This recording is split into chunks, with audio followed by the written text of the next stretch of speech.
he puts forth the definitiveness that there will be more containment, and you've mentioned several times that if one thing works better than the other, you'll progress down that road most likely. Are there differences, and are there differences on the monitoring things, and is that holding all of this up at all?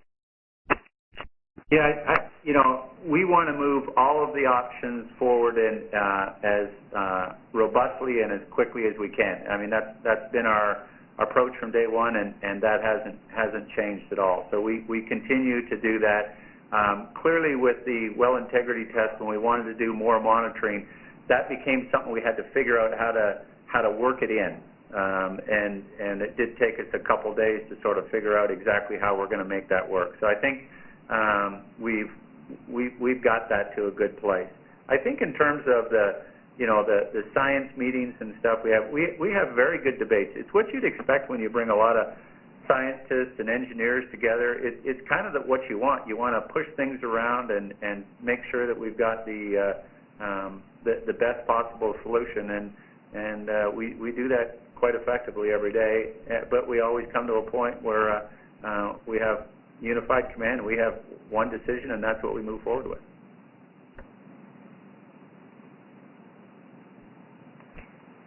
Our next question will come from the line of David Dishnew with the Associated Press. Hello. Once again on that same topic, Admiral Allen really did take BP to task in a letter yesterday. Do you feel that BP was scolded by the government, or was this all sort of more in line with the healthy scientific debate that you've described? Yeah, David, I think that what I think is important is that we move forward with this in a very robust and collective fashion. We are adding new things, the monitoring with some new stuff, but I think we effectively found a way to work that into our schedule. It did take us a couple days to do that, and I don't see any big issues. We'll just continue.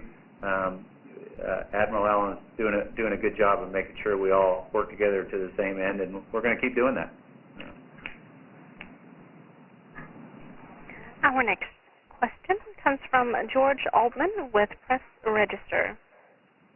Yes, obviously everyone's trying to do their best to make sure that the wellbore doesn't rupture, but could you do me a favor and just kind of explain what some of the consequences would be if the wellbore were to rupture, just what could happen, number one, and number two, how that problem could be solved?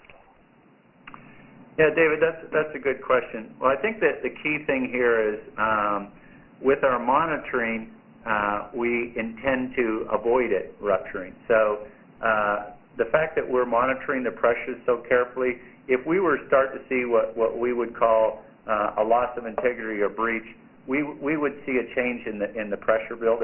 It would drop, and that would cause us to go into could cause us to go into our opening of the well procedure. Now, we're monitoring seismic, which would see it if anything was going out into the formation. So we would need to see a couple things before we thought there was a need to open the well. But where it could leak from, where we could lose that integrity is unknown at this point.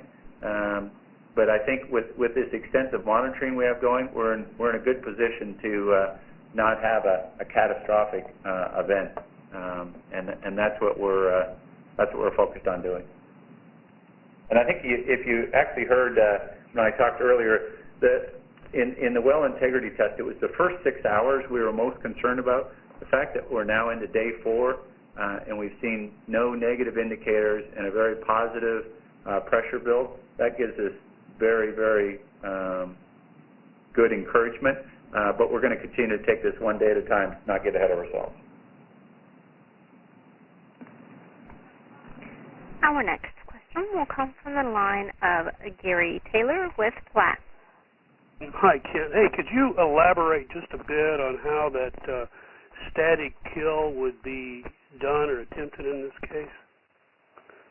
Yeah, Now, remember that we're still very much in the design and planning phase. We've got some real experienced teams working on this, and over the next couple of days we'll get that put together. But what we have is with the if you remember, after we did the top kill procedure, we turned around the choke and kill lines and through the manifold we had in the C4 to actually produce on the Q4000.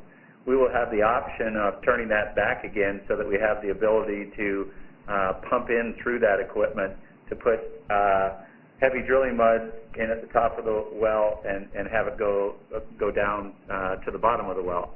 Now the difference here is because the well is not continuing to flow, we don't need to pump at high rates and pressures.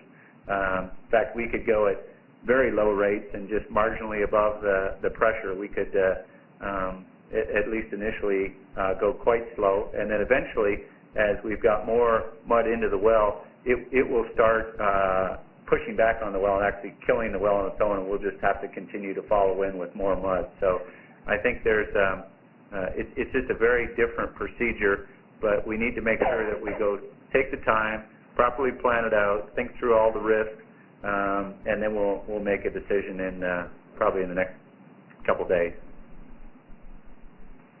Our last question will come from the line of Henry Fountain with New York Times. Hi, Kent. Can you envision this static kill working so well that you wouldn't need to use the relief wells? For instance, if you killed it statically like this, could you then put cement down through the same plumbing? So, Henry, I'd say a couple things on that. We'll look through the plan to see whether we might choose to follow after we've completely killed the well from the top, or whether we might choose to put cement on top. We will still want to drill into the annulus with the relief well. We'll want to confirm that everything is dead. So I think the way I'm sort of viewing this is the static kill as an additional acceleration option of the kill procedure.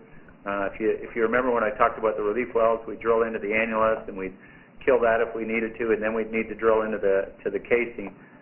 If we can do the static kill, it might kill just in the casing, it might kill in the annulus, it might kill both. But it should accelerate or at least complement, improve the relief well, but we'll still want to finish up with the relief well. I wouldn't want us to think any different about that. All right.